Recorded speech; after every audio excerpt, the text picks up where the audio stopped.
The British national accused of selling secrets to Russia. The man, known only as David S., was arrested in Berlin, where he works at the British Embassy. He's suspected of passing documents to Russian agents. What's important to find out is what the implications are for the security, not just of the British Embassy, but of our embassies around the world, and our ability to negotiate on behalf of the British people. Also tonight, going to rot. ITV News reveals the shocking amount of fresh produce wasted as government grants to get food to charities run out.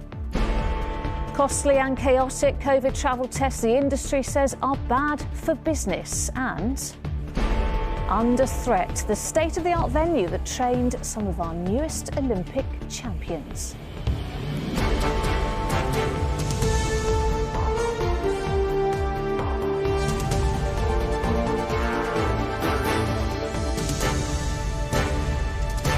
This is the ITV Evening News with Lucrezia Millarini. Good evening. A British embassy worker in Berlin is under arrest tonight, accused of spying for Russian intelligence. The 57-year-old man is suspected of selling secret documents to Moscow. It's understood he was a security worker rather than a diplomat.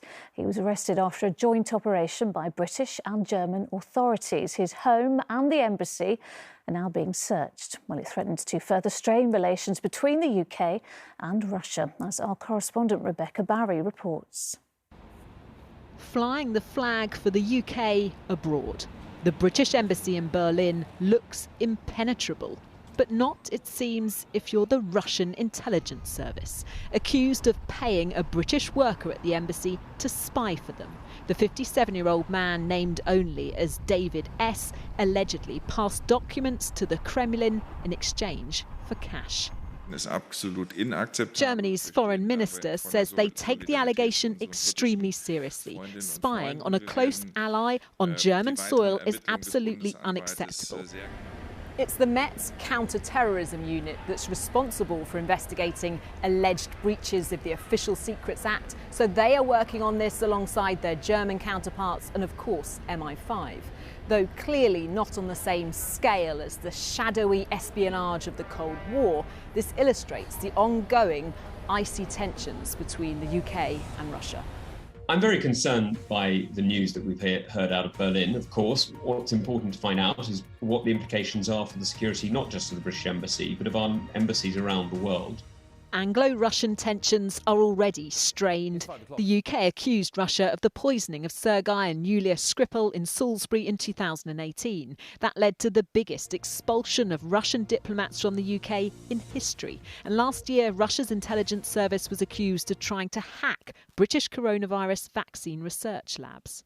Experts say the latest allegations come as no surprise.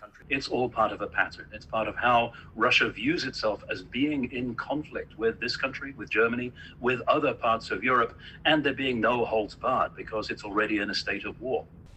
Not far from the scene of the alleged spying sits the Brandenburg Gate, a symbol of division during the Cold War.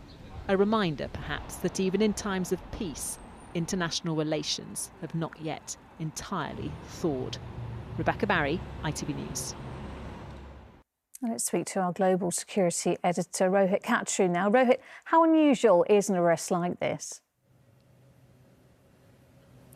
Rare but not unique, and in previous cases like at the US Embassy in Moscow 3 years ago, it was a Russian national arrested, not an American. I understand this intelligence operation was run jointly by the British and the Germans, including MI5 and Scotland Yard as well, and it's been going on for some time. This man is suspected of having spied for 9 months. There's been a great deal of concern lately about Russia targeting staff at the embassies of its adversaries, particularly local staff who may well raise fewer suspicions if they were recruited. That's a broad range of roles, including security staff, drivers, catering staff, as well as some diplomats too. All right, Rohit, thank you. Moving on, ITV News has learned that hundreds of thousands of tonnes of fresh fruit and veg are being wasted, with much of it left to rot in fields. Government grants paying for some of it to be picked and shipped to food banks and other charities have run out. One of the biggest charities say it's led to supplies dropping by 30% just as demand surges due to the pandemic. Our deputy political editor Newscaster has more. Row after row of beetroot, abandoned to rot. In another nearby field, carrots too. Not because these veg are inedible, but because supermarkets say they are the wrong shape or size, or have slight pest damage, so are no good for their customers. This is obviously a little bit smaller. There's nothing wrong, it's just like a baby beetroot, but we can't use it and we have to waste it. We can't sell it.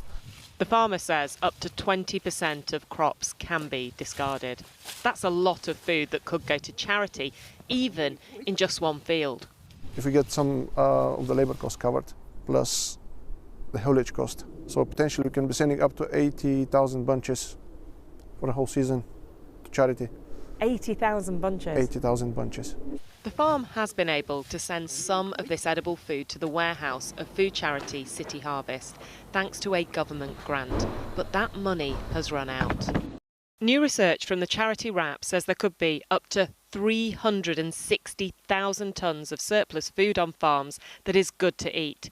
Ministers had put in place a £15 million pilot to help charities divert some of that food to families in need. Last year, the money helped drive up the amount redistributed by 2.5 times to almost 7,000 tonnes or 20 million meals. But the grants are not being renewed.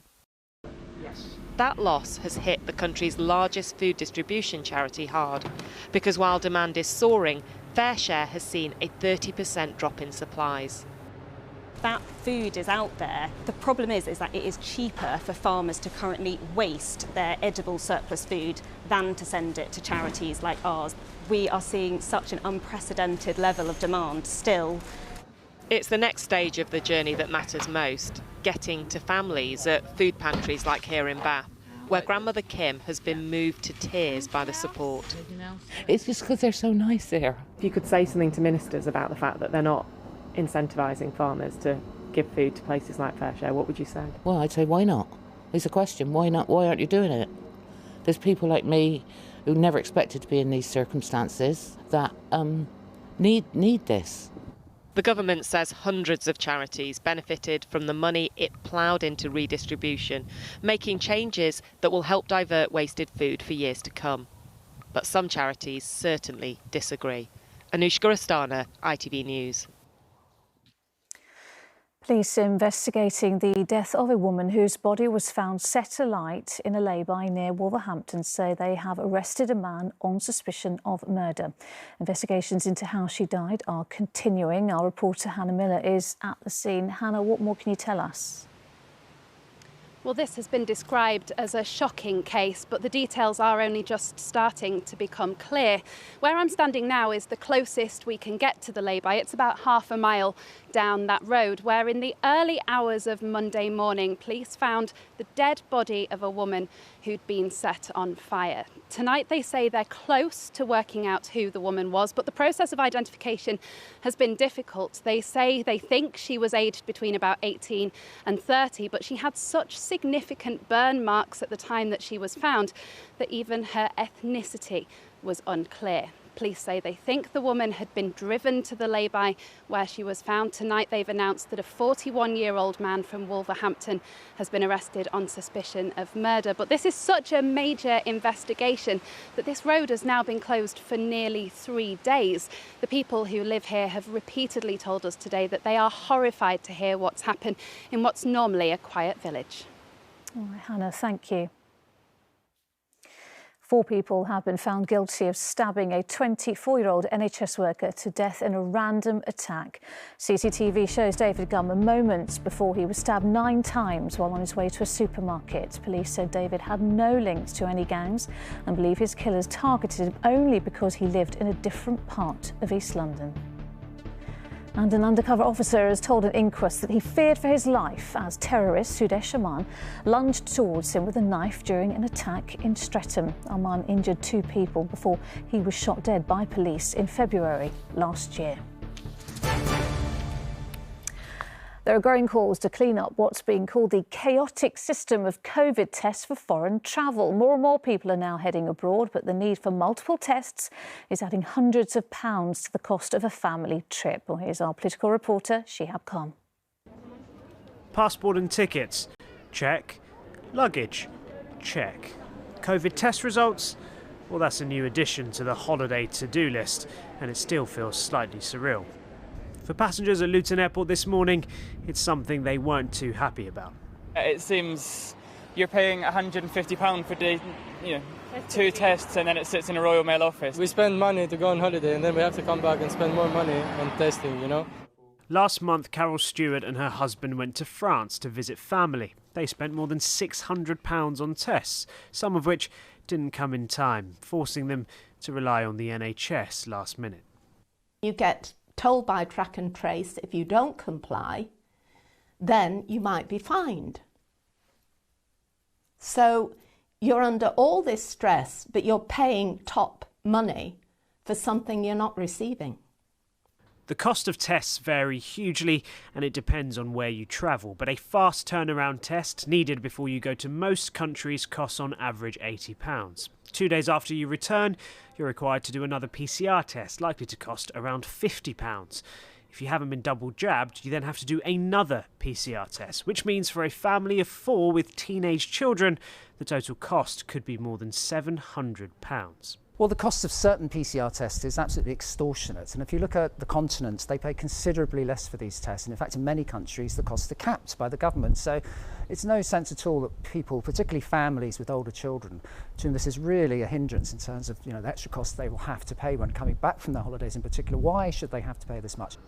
The government says it is working with the travel industry to reduce costs, and that all private test providers need to meet a set of required standards. Those in the industry will hope that this can eventually be a headache of the past. Shihab Khan, ITV News.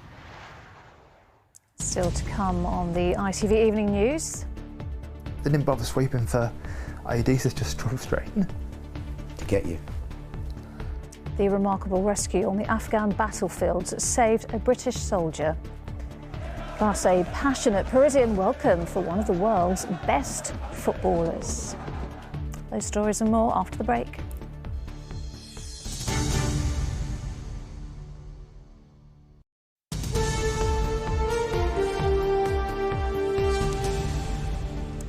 Welcome back. In the 2 decades since British troops went into Afghanistan, more than 2,000 were injured in combat, more than 600 of them seriously. As that mission comes to an end, in our series Afghanistan Photo from the Front Line, our correspondent Paul Davies has been speaking to John Dipnell, one of the young men from C Company photographed in 2006, who remains scarred by battle.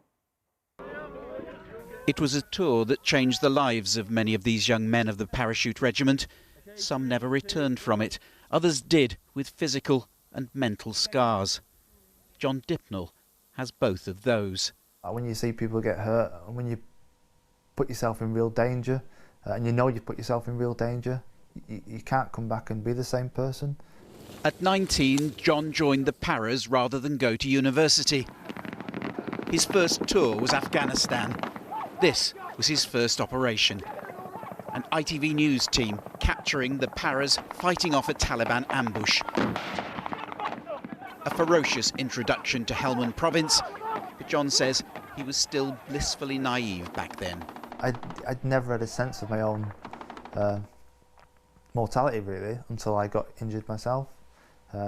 I've seen people get shot before I was shot, and I'd seen people get hurt, but that was not me, that was always someone else. As the reality of an increasingly deadly conflict set in, John saw comrades killed and injured in 2 tours before himself becoming a casualty. He has a vivid memory of the moment he was hit. It was like getting hit in the chest with a baseball bat, but no pain. You kind of like bit in shock, you're bit out of body experience. But because there was no pain, I thought, he's hit me in the plate. So I rolled onto my back and put my hand under and pulled my hand away, and it was just red everywhere. I don't remember too much from there. I remember voices and people talking. Speaking to the guys afterwards, they managed to drag me back to a ditch to try and work on me. They found the entry wound but couldn't find an exit wound. Ideally, a Chinook helicopter would be sent to recover a wounded soldier, but the risk of it being shot down was too great. John Dibnall was close to death. He gets emotional when he talks about the comrades who refused to abandon him. So a couple of guys volunteered to drive out and pick me up and get me back. That's quite something, isn't it? Yeah, they didn't bother sweeping for IEDs. They just drove straight in to get you. Sorry, and yeah, then they got me on the helicopter and got me back. I crashed on the helicopter going back, so they had to open me up on the helicopter. By crash, do you mean you just died? I think I've died about 6 times on the way back. 6 times John was resuscitated.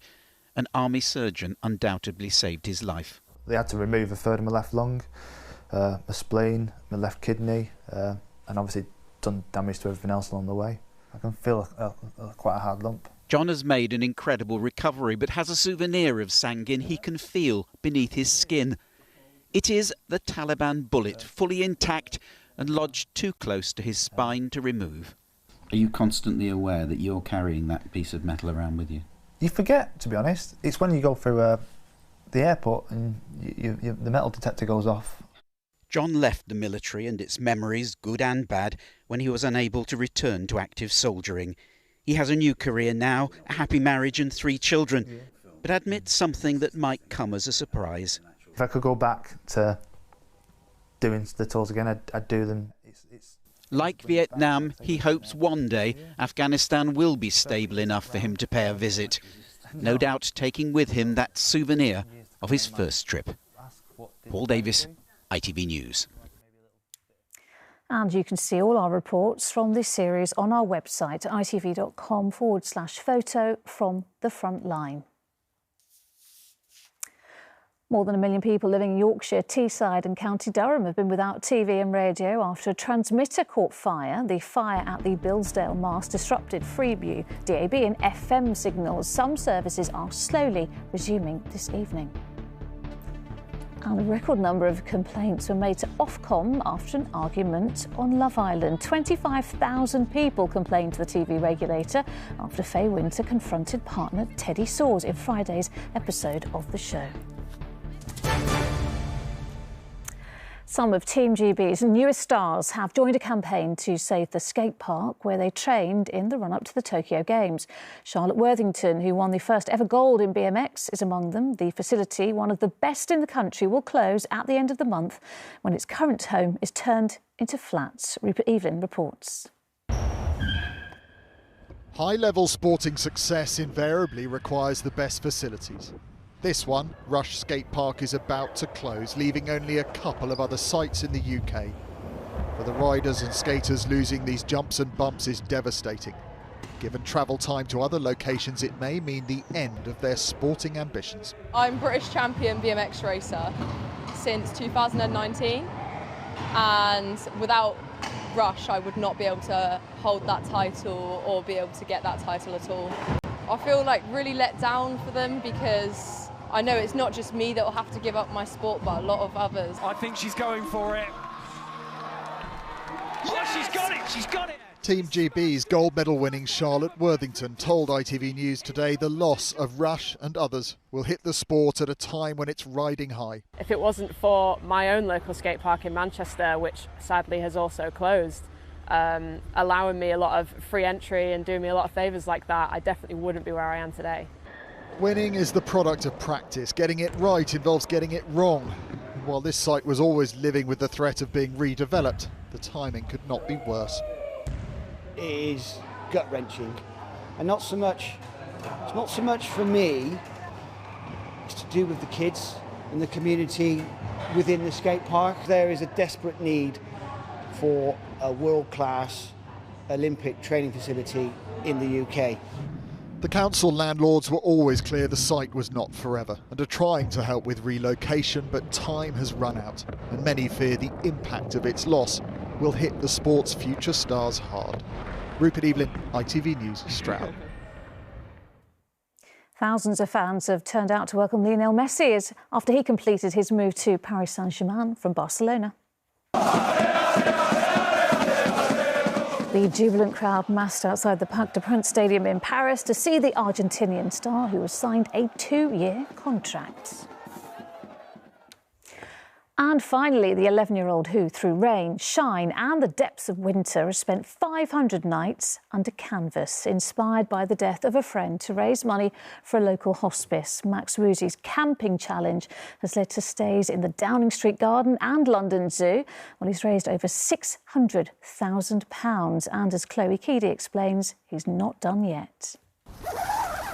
I love the camping experience. I love the outdoors. And listening to the birds sing in the morning or listening to the rain drop onto the tent, it's just relaxing and peaceful.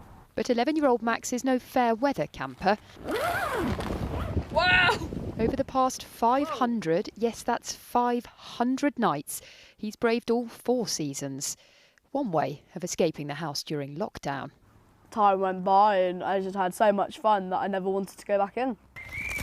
And since last March, he's raised more than £640,000 for charity, all in memory of this man who inspired him. My neighbour Rick unfortunately died of cancer, but before he died, he gave me a tent and said, I want you to have an adventure in it, and I said, I promise you I will. And the North Devon Hospice took such good care of him, I just wanted to help them out by starting to raise money. Max has been through 10 tents and on several adventures, from wild camping to pitching up in the Downing Street Garden and even bedding down at London Zoo. But with all his experience, Max knows it's not the lions you've got to watch out for. I've had a red ant's nest, it was under my tent, so I woke up with red bite marks all up my arm. We've had pheasants try and attack me. We've had a lot. But not enough to put him off. Max says he can't remember what his bed feels like, but believe it or not, he has no intention of getting back in it anytime soon. Chloe Keedy, ITV News. Well done, Max. That is it. Tom will be here with the news at 10:20 tonight, but from me and all the team here, good night.